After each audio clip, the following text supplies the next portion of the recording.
Je parcours le monde à la recherche d'animaux rares et mortels. Je suis herpétologue. Je suis passionné par les animaux et accro à l'adrénaline. Quand les laboratoires de recherche ont besoin d'échantillons biologiques provenant d'animaux sauvages, ils font appel à moi. Donald Schultz. Regarde-moi ça!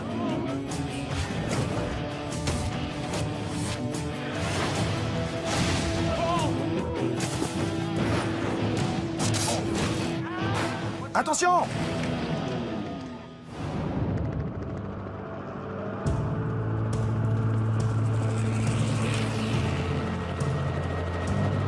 Je me trouve au large du Belize, dans un hélicoptère, à la recherche d'un endroit où atterrir. On dirait qu'il y a un gros banc de poissons là-bas.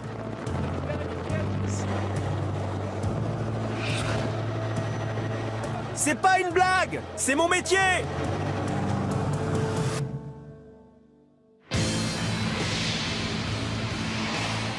Ma mission ici, au Belize, il tombe! Allez!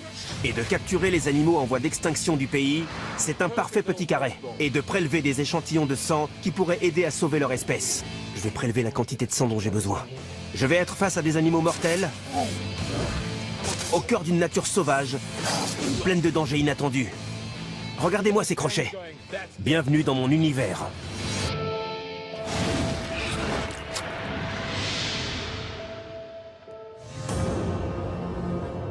Le Belize est un tout petit pays d'Amérique centrale, situé juste au nord de l'équateur. Même s'il est plus petit qu'une région française, il possède une grande variété d'habitats tels que des forêts, de la savane, des marécages et la deuxième plus grande barrière de corail au monde. Mon équipe me retrouve au sol.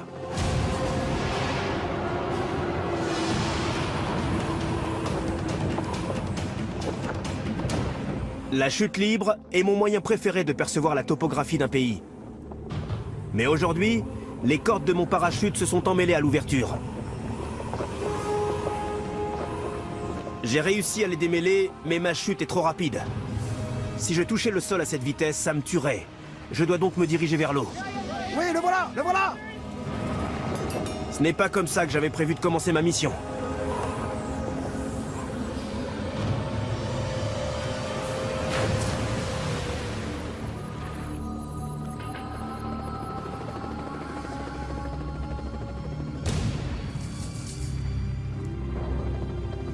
Cette chute dans l'eau à 110 km/h m'a donné l'impression d'atterrir sur du béton. Mon dos et mon cou me font un mal de chien, mais je dois repartir, car j'ai beaucoup de travail. Le Belize abrite plus de 1000 espèces animales, dont la plupart sont florissantes de santé grâce au climat équatorial. Mais le braconnage intense menace de disparition quelques espèces uniques au pays. Mon but est de prélever des échantillons de sang destinés à la recherche pour déterminer à quelles menaces naturelles font face ces populations fragiles.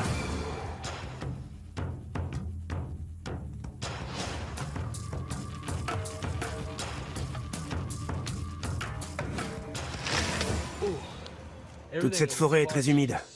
Regardez-moi ça. Il y a un énorme uropige là-dedans. Viens là, petit bonhomme. Regardez. Ces bestioles font partie de la même famille que les scorpions et les araignées. À l'avant, on voit les organes qui leur permettent de sentir et de toucher. À une période, c'était des scorpions, car ils avaient une queue. Mais ils ne s'en servaient pas beaucoup. Au fur et à mesure de leur évolution, ils ont perdu leur queue et leur venin. Aujourd'hui, ce sont des prédateurs qui utilisent ces sortes de pinces pour attraper leur proie. Je vais le laisser partir.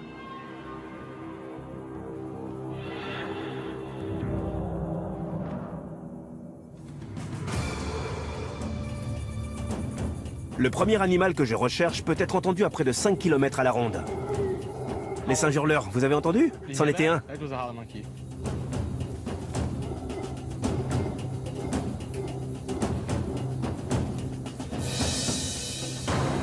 Et il y a un serpent à sonnette. Il est dans ce buisson.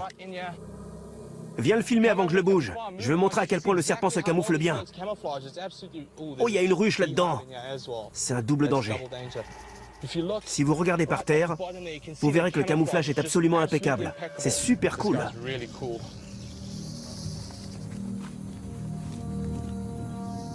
C'est un crotal des tropiques. C'est probablement l'espèce de serpent à sonnette que je crains le plus. Ils se déchaînent quand on essaie de les attraper, donc il va sûrement se débattre comme un diable.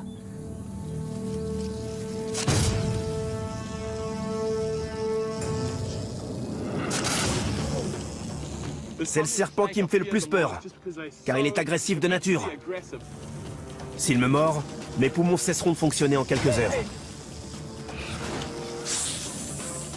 On utilise le venin d'espèces similaires de crotal pour en faire des anticoagulants. Comme le venin de ce serpent est encore plus puissant, je veux en prendre un échantillon à envoyer au labo. Ils bougent à la vitesse de l'éclair et sont en général très précis dans leurs attaques.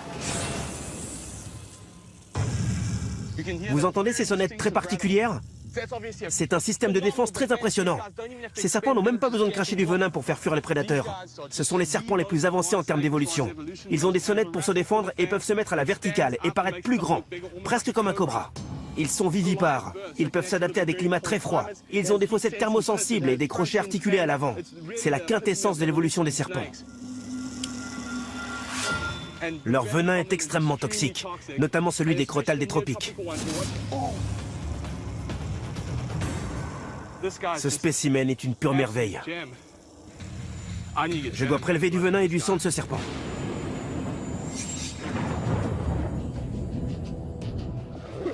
Il risque de pleuvoir d'une minute à l'autre. Il faut que je m'occupe de ce serpent le plus vite possible. Cette espèce produit un venin très intéressant, qui est complexe et a différentes facettes. C'est très important pour la recherche. Il faut donc que je prélève du venin et de l'ADN de ce bonhomme. Allez, viens là, petit. Voilà. Les gens n'aiment pas se pencher sur les crotales des tropiques, car ils sont explosifs et très puissants. Ce serpent veut vraiment ma peau. Regardez-moi ces crochets. Ça, c'est mortel. La première chose à faire, c'est de prélever des échantillons de venin. Regardez comme je tremble. C'est probablement un des serpents que je crains le plus. Devon, viens là et appuie sur ces glandes. Non, un peu plus à gauche. Voilà, appuie ici. Le moindre faux mouvement peut être fatal. Retire ta main. On a déjà vu des cas de crotales des tropiques se brisant le cou pour essayer d'échapper à des prélèvements. Pas de venin. Les serpents venimeux ne produisent pas de venin tout le temps. Les saisons, l'hydratation et la santé influent sur le volume et la qualité. Je ne sais pas ce qui provoque cela chez ce serpent, mais dans un tiers des cas de morsure de serpent à sonnette, il n'y a pas de venin. Ça y est, il pleut. Je ne vais pas réussir à extraire de venin, mais au moins je peux prélever du sang, ce qui est aussi extrêmement important.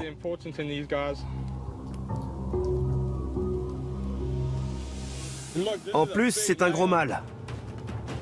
Si son ADN se révèle assez différent des sous-espèces vivant dans d'autres endroits, on saura qu'il faut revenir ici et collecter des échantillons de venin afin de les faire analyser pour la recherche pharmaceutique.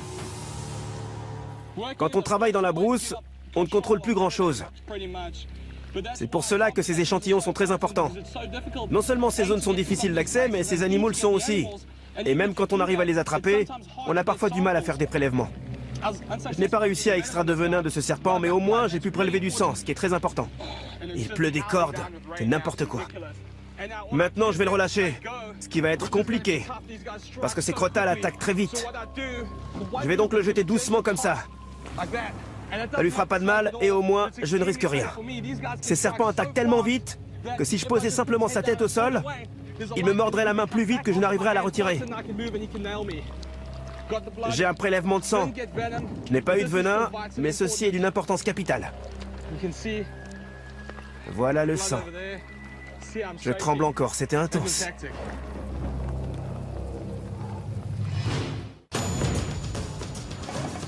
Je me trouve en Amérique centrale, dans les forêts tropicales du Belize.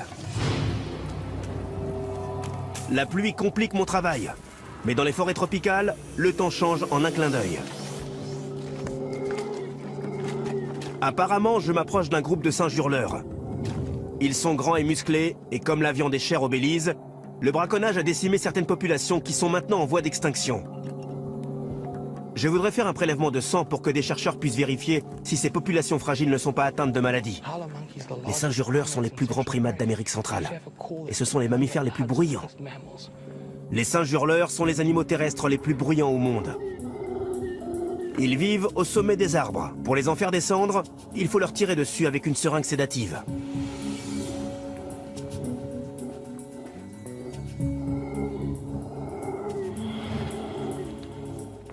Le problème, c'est que les singes hurleurs sont braconnés dans cette région. Ils sont donc très sensibles au bruit des fusils. Il y en a un juste là, regardez. Ils ont peut-être l'air dociles, mais ces singes sont rapides, puissants et très agressifs, notamment quand ils sont en groupe. Ils pourraient me sauter dessus et m'arracher le visage en une fraction de seconde.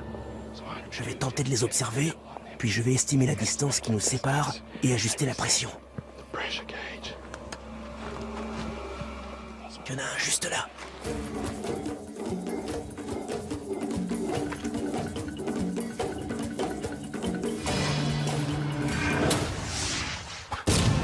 J'ai touché la branche. J'y étais presque, mais je l'ai pas eu. Heureusement, le groupe ne va pas trop loin. L'idée, c'est d'attraper un grand mâle, car les grands animaux sont plus faciles à manipuler. Recule un peu, je vais voir si je peux tirer.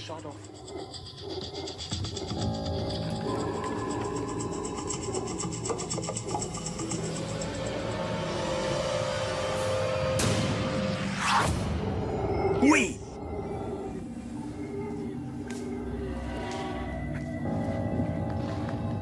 J'ai touché le singe, la flèche était plantée dans son bras. C'est parfait. On va étendre un filet. Comme ça, quand il tombera, on pourra le rattraper. Le sédatif va mettre quelques minutes à agir. L'équivalent de 5 étages nous sépare. On doit donc se préparer à rattraper un singe de 9 kilos, faisant une chute de 15 mètres. Le sédatif commence à faire effet. Il est accroché à la branche par une jambe et par la queue. Il va donc tomber d'une minute à l'autre. Mais s'il se balance... Ouf! Il a lâché les deux bras et il se laisse pendre par la queue. Les singes hurleurs peuvent dormir accrochés aux arbres grâce à leur queue préhensile très puissante. Ils pourraient donc rester comme ça pendant des heures. Il tombe, il tombe! Attrapez-le! C'était génial. Coucou, petit singe. Ne faites pas de bruit. Il est complètement assommé. Tout va bien, petit singe, ça va aller. Ça va aller. En réalité, ce sont des singes hurleurs du Guatemala, même si on se trouve au Belize. Je veux juste vérifier qu'il va bien et qu'il n'a pas d'autres blessures. On y va tranquillement. Je veux m'assurer que tout va bien là où il a reçu la flèche et que l'os est intact.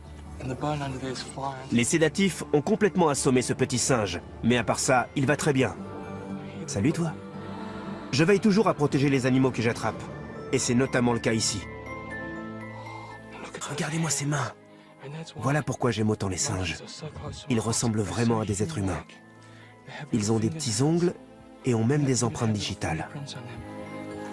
Ce qui est frappant aussi chez ce singe, c'est son visage presque humain. Regardez la taille de ses dents. Elles sont assez abîmées. C'est donc probablement un mâle assez âgé.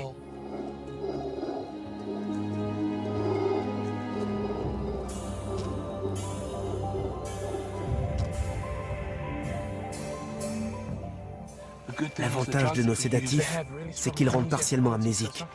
Il ne se souviendra donc de rien, ce qui est parfait. Leur effet va commencer à se dissiper, on doit travailler très vite. Tout d'abord, je veux prélever un peu de sang. Tout va bien, calme-toi. Vous pensez peut-être que les singes sont mignons et câlins, mais ce n'est pas du tout le cas. Un ami vétérinaire s'est fait arracher un morceau de la lèvre par un petit singe de 2 kilos. Celui-ci fait 4 fois cette taille. Je vais prélever un peu de sang pour voir s'il n'est pas porteur de maladie. Mais je dois faire vite. Bon, il se réveille. Allez, petit singe. Comme au Belize, les singes hurleurs du Guatemala sont en voie d'extinction à cause du braconnage. Il est essentiel que les survivants soient en bonne santé. Si les analyses de sang révèlent que le singe est porteur d'un virus potentiellement mortel, les scientifiques pourront chercher une solution avant que l'espèce ne soit complètement décimée. Je suis en train de lui faire une prise de sang. Je vais essayer de prélever la quantité dont j'ai besoin. Teresa, tu peux le tenir ici? Les singes et les êtres humains ont beaucoup de maladies communes. Il faut donc tout stériliser après cette opération, et on devra bien se laver, car on peut attraper des maladies des singes, et les singes peuvent en contracter des humains.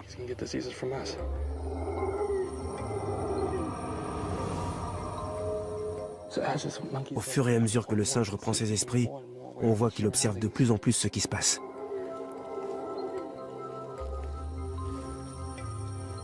C'est un grand mâle dominant.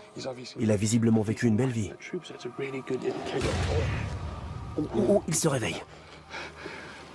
Je vais voir s'il y a des broussailles par là-bas pour le mettre dedans. Comme ça, il pourra partir à son propre rythme, plutôt que d'essayer de grimper à un arbre à toute vitesse et risquer de se blesser.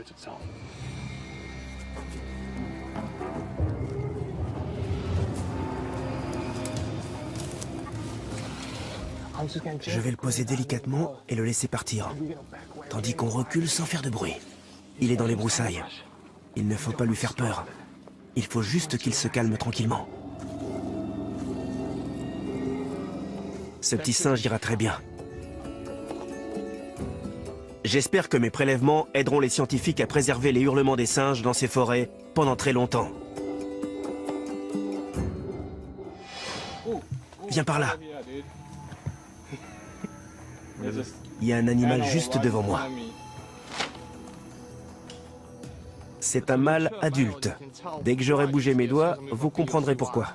Les mâles adultes ont un fanon rouge vif qui grandit comme chez les cobras. Mais au lieu de s'en servir pour se défendre, ils les utilisent pour se reproduire. Je n'ai pas réussi à prélever d'échantillons sur ce petit bonhomme, donc je vais le remettre dans l'arbre. C'est un petit animal super cool.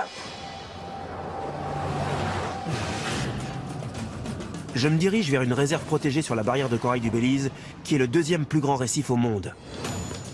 D'après les scientifiques, seuls 10% des animaux vivant dans cette barrière auraient été découverts. Je suis à Old Chan Marine Reserve. Les endroits comme celui-ci sont d'une importance capitale. Hors de ces réserves, il n'y a quasiment plus aucun gros poisson, et les lois sont peu appliquées. N'importe quel poisson peut donc être pêché jusqu'à extinction de l'espèce. Pour voir de quoi il en ressort, jetons-nous à l'eau. C'est une zone peu profonde. Je vais donc observer les fonds avec un masque et un tuba. Puis je reviendrai chercher mes outils de prélèvement. L'eau regorge de nourriture et de lumière.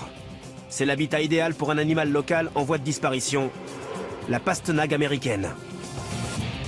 Certains pêcheurs commerciaux ont commencé à braconner des raies et à les vendre en tant que requins pour la soupe aux ailerons de requin, un mets très prisé dans certaines régions du monde. Certaines populations de raies sont donc en train de dégringoler dans le monde entier. Je vais prélever un échantillon d'ADN pour le transmettre à une base de données qui servira à identifier la provenance de la chair présente dans les bols de soupe aux ailerons de requin. À terme, ça devrait aider les autorités à pister et à éviter le braconnage. La mort du naturaliste Steve Irwin a montré à quel point les raies peuvent être dangereuses. Elles sont extrêmement rapides et le piquant sur leur queue peut arrêter un cœur humain en une fraction de seconde. Les requins dormeurs sont également pris pour cible par les braconniers pour la soupe d'aileron de requin. Ils sont plus difficiles à manipuler, mais je vais tenter d'en attraper un pour effectuer un prélèvement d'ADN. Il n'est pas énorme, mais il pourrait facilement m'arracher la main.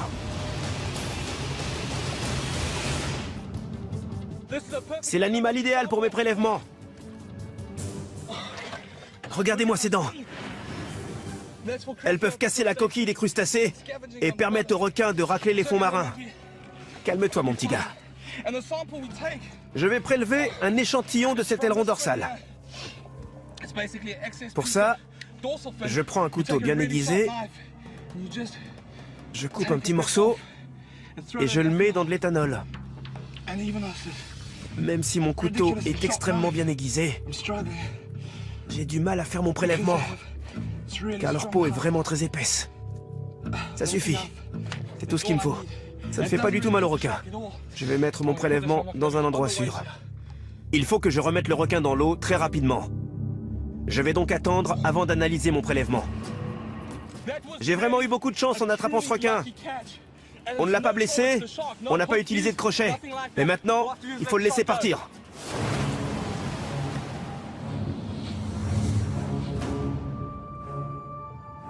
Il y a toujours un banc de pastenagues en dessous de nous. Je vais donc prendre mon kit de prélèvement et essayer de prendre un échantillon d'ADN d'une de ces raies. J'ai pris une perche à laquelle j'ai rajouté un cylindre pointu au bout. Cela me permettra de prélever un morceau de peau sans blesser la raie ni me mettre en danger.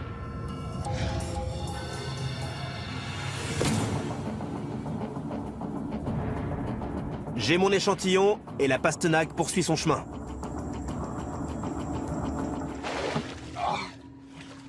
J'ai touché la pastenague exactement là où il le fallait.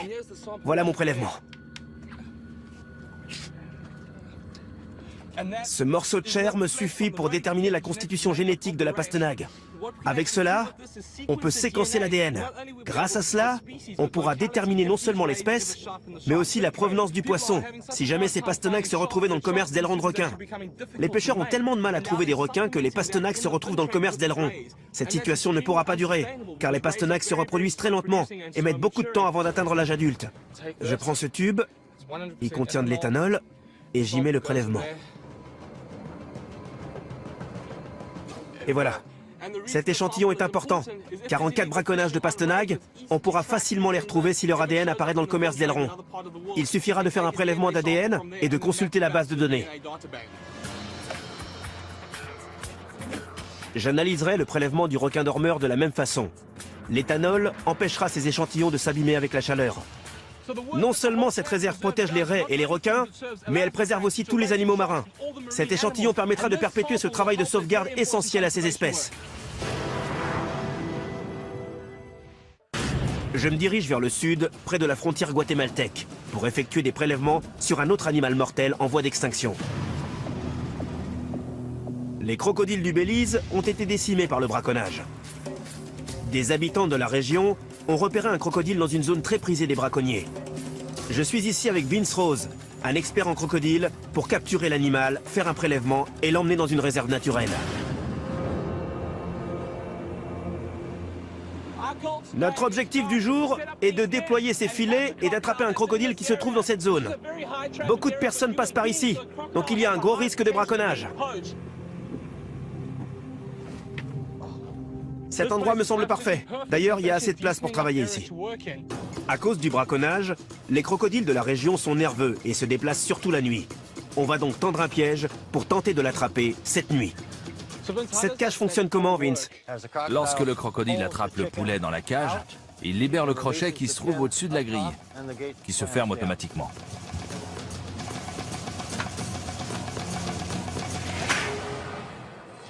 Je pense qu'on a fait assez de bruit. Finissons l'installation et partons d'ici. Bonne idée.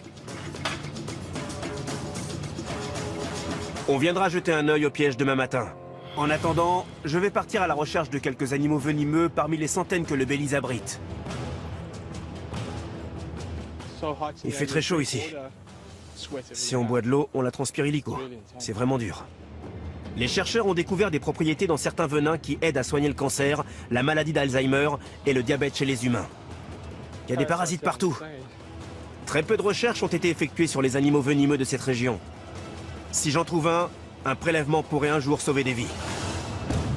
En Afrique du Sud ou aux États-Unis, il y a des saisons et une séparation claire entre l'été et l'hiver. Il y a donc des périodes où on peut trouver des animaux et d'autres où ils hibernent. Mais dans les tropiques, on passe de la saison sèche à la saison des pluies. Donc on peut trouver ces animaux quasiment toute l'année. Le tout est de savoir où les trouver. Durant la saison sèche, ils sont généralement près de l'eau. Mais pendant la saison des pluies, comme maintenant, ils sont éparpillés un peu partout.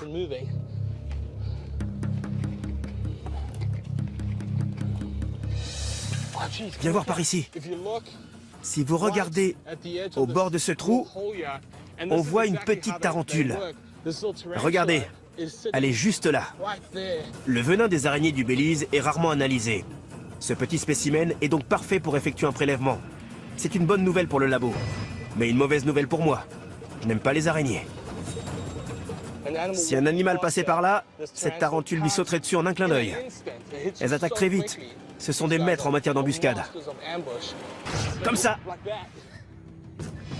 Prélever du venin de serpent est facile pour moi. Mais les araignées sont beaucoup plus petites et bougent différemment. Ça va donc être compliqué. J'ai parlé à plusieurs chercheurs spécialisés en venin qui travaillent sur des araignées et qui savent exactement comment effectuer ces prélèvements.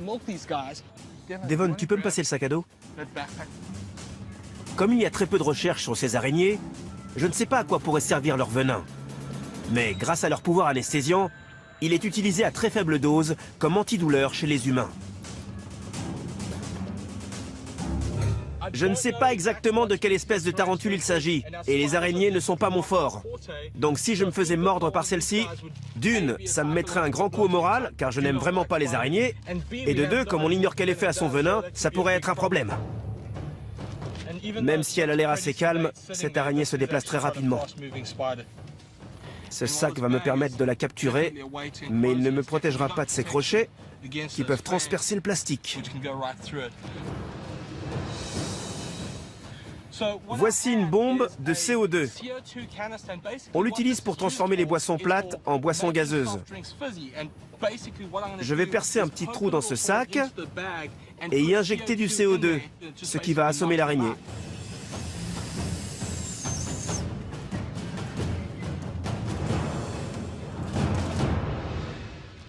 Si vous regardez l'araignée, vous verrez qu'elle n'arrive plus à se redresser. C'est exactement ce que je voulais. On dirait qu'elle est morte, mais elle ne l'est pas. Je veux juste m'assurer qu'elle est totalement anesthésiée avant de la sortir du sac. Il vaut mieux ne pas être près d'une tarentule au moment où elle se réveille. Mon sac à dos à énergie solaire produit une faible charge de 12 volts, ce qui est parfait pour envoyer une petite décharge dans les glandes à venin des araignées. Comme elles ont un exosquelette, on ne peut pas presser les glandes comme on le ferait sur un serpent. Évidemment, il ne faut pas utiliser un voltage ou un ampérage trop élevé sur l'araignée, parce que c'est un petit animal fragile.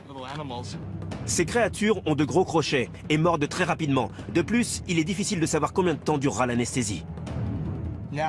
Dès qu'elle sera à l'air libre, les effets du CO2 commenceront à se dissiper. Je dois donc agir très vite. Si je la prends et que je la retourne, on peut voir ces énormes crochets. Il faut que je mette le tube de prélèvement en place.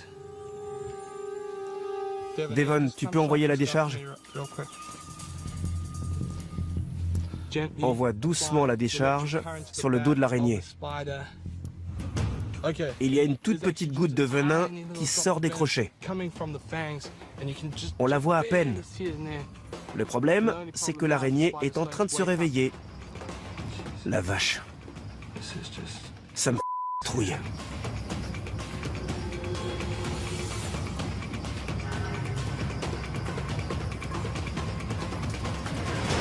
La vache! C'est la dernière petite goutte que je réussirai à faire sortir de l'araignée. Le prélèvement est là. Il est tellement petit qu'on arrive à peine à le voir. Mais c'est plutôt pas mal pour une araignée. Honnêtement, je préférerais faire un prélèvement sur un mamba noir que sur une autre araignée. C'était très pénible. Elle est en train de se réveiller. Je vais m'assurer qu'elle se remette de tout ça avec le moins de stress possible. Le prélèvement que j'ai fait permettra de révéler à quel point les tarentules sont venimeuses et de voir quel type de venin possède cette bête. Une fois aux États-Unis, on ira voir un expert en araignées et on cherchera de quelle espèce il s'agit exactement. Puis on comparera le venin aux aspects connus de cette espèce de tarentule.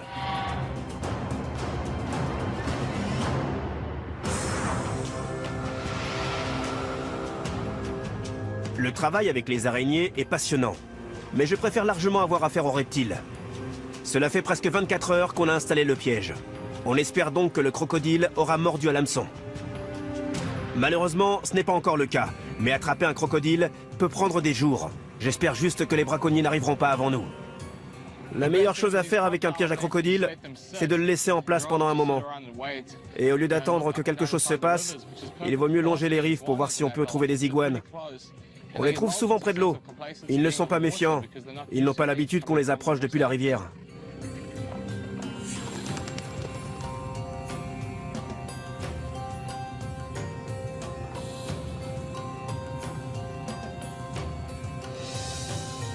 Tiens, un serpent! Il y a un boa posé sur une branche. Je l'ai attrapé par la queue. Mais ces bestioles mordent et ont de grandes dents. Il était au bord de l'eau, ce qui est typique des boas. Ils attendent que des oiseaux volent près d'eux et les attrapent au passage. Écoutez, sa gueule est grande ouverte. Je ne veux pas qu'il tombe sur le bateau. Et je ne veux pas le lâcher non plus. Oh la vache, c'est tendu. Les boas sont aussi une cible des braconniers. Mais ils peuvent mettre bas 60 petits à la fois. Ils ne sont donc pas en voie de disparition. Je ne résiste pas à l'envie d'y jeter un œil, même si je n'ai pas besoin de prélèvement.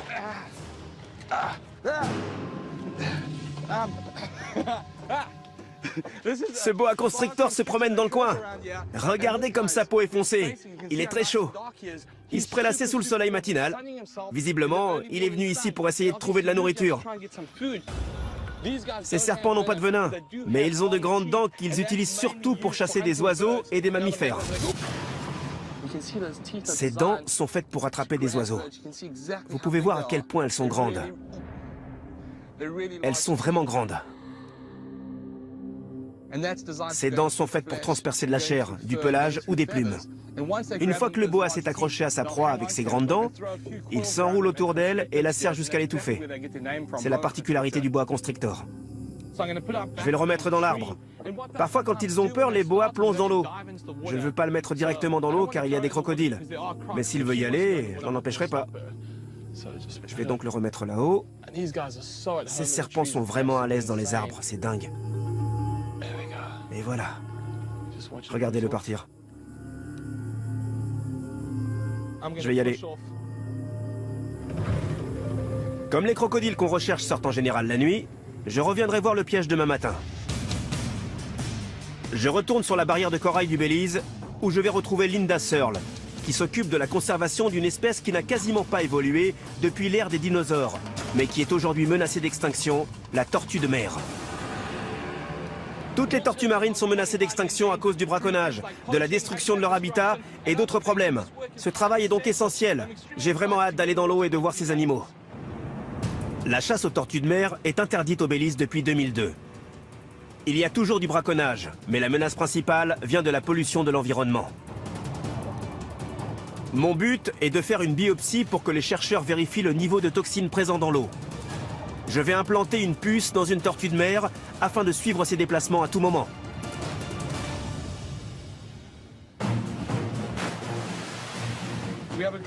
On a une équipe de 5 personnes dans l'eau. Plongée libre pour tout le monde. Tandis que l'équipe de Linda explore les bas-fonds, je plonge dans des eaux plus profondes pour maximiser nos chances.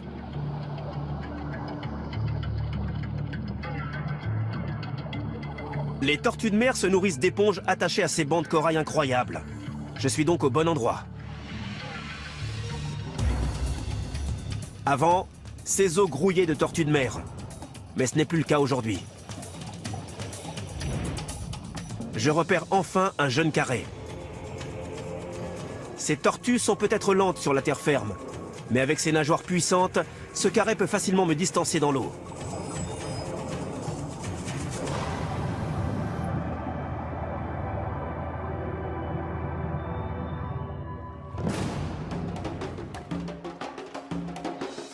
C'est bon, on en a une! L'équipe de Linda a attrapé une tortue de mer dans les hauts fonds. Regardez ce qu'ils ont trouvé! C'est un petit carré. Après une journée de recherche, on a enfin trouvé ce jeune carré.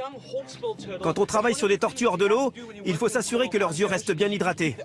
Il faut donc régulièrement verser de l'eau salée sur leur tête et leur nuque. Si vous regardez bien cette espèce de tortue, vous verrez qu'elle ressemble beaucoup à un oiseau de proie. Leurs mâchoires sont très puissantes.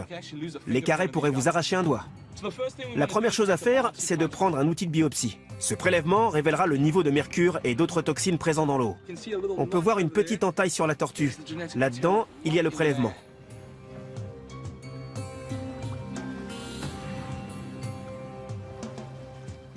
La dernière chose qu'on va faire à cette tortue, c'est lui implanter une petite puce. C'est le même genre de puce qu'on utilise pour les chiens et les chats. On les utilise beaucoup pour pister les animaux sauvages, car elles sont très efficaces et peu coûteuses. Dès que quelqu'un attrape une tortue, il peut trouver le code barre associé à l'animal, ce qui permet d'obtenir toutes les informations nécessaires. Tout va bien, tout va bien. La puce fait la taille d'un grain de riz. Cela suffit pour avoir toutes les données nécessaires sur ses déplacements. Et voilà. Maintenant, la tortue a un code barre.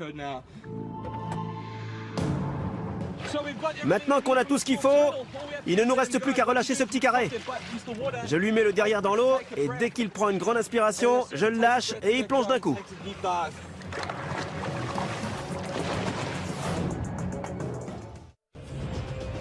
Je me trouve dans les mangroves du Belize, en Amérique centrale. Il me reste une seule mission à accomplir. Attraper un crocodile en voie d'extinction. Le nombre de crocodiles dans cette région a chuté de plus de 90% ces 40 dernières années, notamment à cause du braconnage. Ce matin, l'expert en crocodile Vince Rose va venir vérifier le piège avec moi. Le piège est en place depuis à peu près 3 jours. C'est la durée moyenne nécessaire pour attraper un crocodile. L'aube est le moment idéal pour vérifier si le piège a fonctionné. Parce que les crocodiles sont surtout actifs pendant la nuit. C'est donc le moment idéal pour attraper un crocodile. On dirait que le piège a marché.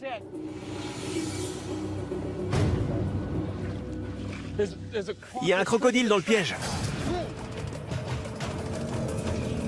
Cet animal est peut-être dans un filet, mais il pourrait tout de même me briser les os avec sa mâchoire. Oh la vache! Si on le déplace, c'est pour son bien. Ce n'est vraiment pas passé loin. Mais ça, il ne le sait pas. Il est très énervé. C'est un truc de fou.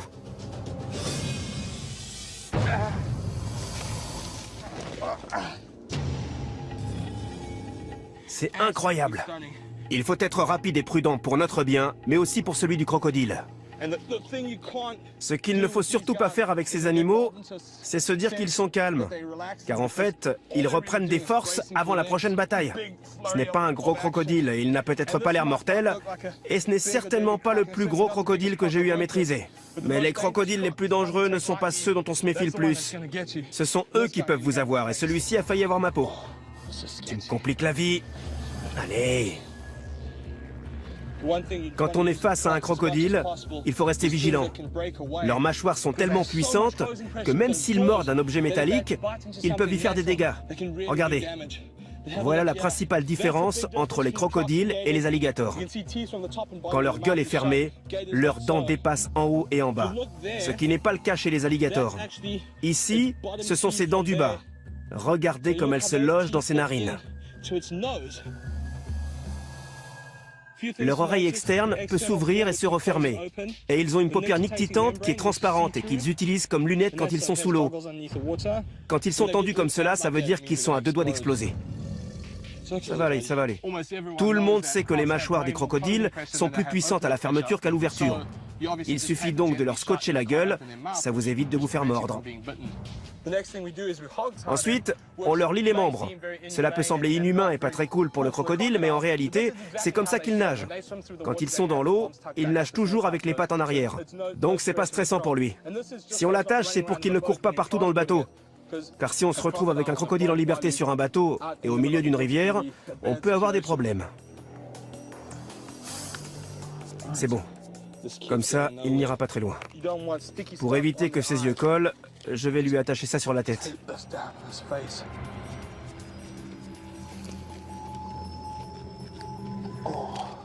Quand on enlève le chatterton, tout part d'un coup. Enfin, on l'espère. Voyons si je peux le soulever. C'est un bon gros crocodile.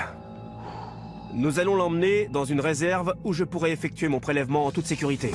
Après cela, il sera libéré dans un endroit où il n'y a pas de braconniers. Les crocodiles ont un système immunitaire incroyable. Certaines hypothèses avancent que leur sang pourrait aider la recherche sur les maladies immunodéficitaires comme le VIH ou le sida. Comme beaucoup d'espèces de crocodiles sont en danger à cause du braconnage, il est de plus en plus difficile d'effectuer des prélèvements sur plusieurs espèces. Il est encore bien vif. Je vais prélever du sang de ce crocodile, ce qui est assez simple. On voyage avec beaucoup de matériel. Écoutez, il est encore assez énervé. Dans notre attirail, on n'a pas toujours ce qu'il faut pour prélever du sang sur un spécimen aussi gros que celui-là. Pour lui, il me faudra une grosse aiguille.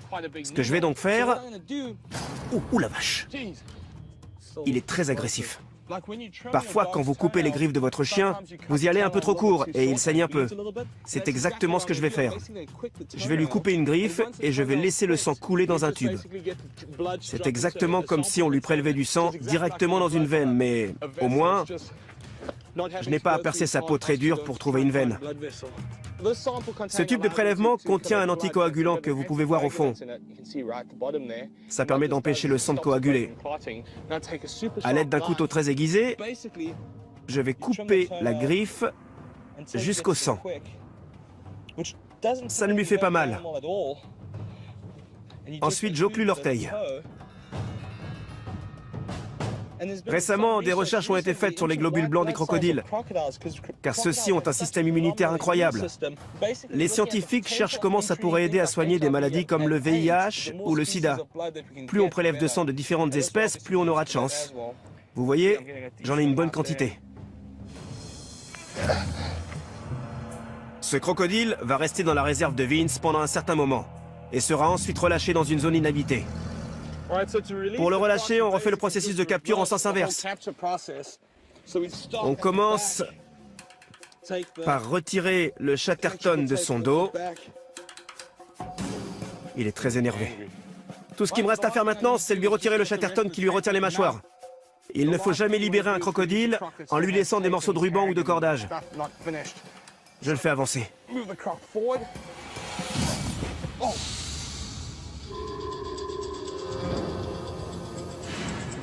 On a sauvé ce crocodile du braconnage. Ses prélèvements seront analysés et pourraient un jour aider à protéger son espèce, de même que la nôtre.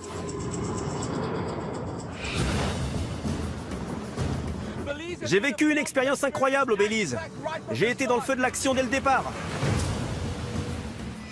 Le fait de travailler avec certains survivants d'espèces incroyables en voie d'extinction était un vrai défi. C'est un parfait petit carré. Les analyses du sang du singe hurleur n'ont révélé aucune maladie. Voilà pourquoi j'aime autant les singes. Ils ressemblent vraiment à des êtres humains. Les prélèvements de la pastenague et du requin ont intégré une base de données qui sert à appliquer des lois anti-braconnage. Regardez-moi ces dents. L'araignée s'est avérée être de l'espèce Cytaracanthus mehermani. Je l'attrape. Une espèce récemment décrite. Le problème, c'est qu'elle est en train de se réveiller. Son venin est actuellement analysé dans un laboratoire pharmaceutique suisse. Le crocodile est toujours en sécurité dans la réserve. Il est utilisé pour montrer l'importance de la protection des animaux aux écoles de la région. Le Belize regorge d'animaux magnifiques. J'espère que notre travail permettra de préserver cette diversité pour les générations à venir. Salut toi. Pour aider à protéger les animaux, tout ce qu'il faut, c'est de la volonté et du dévouement. Je m'appelle Donald Schultz, et ce n'est pas une blague, c'est mon métier.